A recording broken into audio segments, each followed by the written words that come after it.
This is a video on the riveting pliers that I use and how I made them.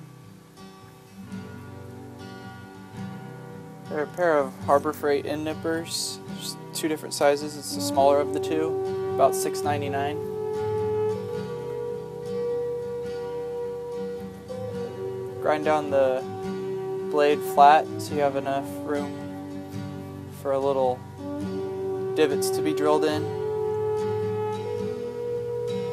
Use a belt grinder.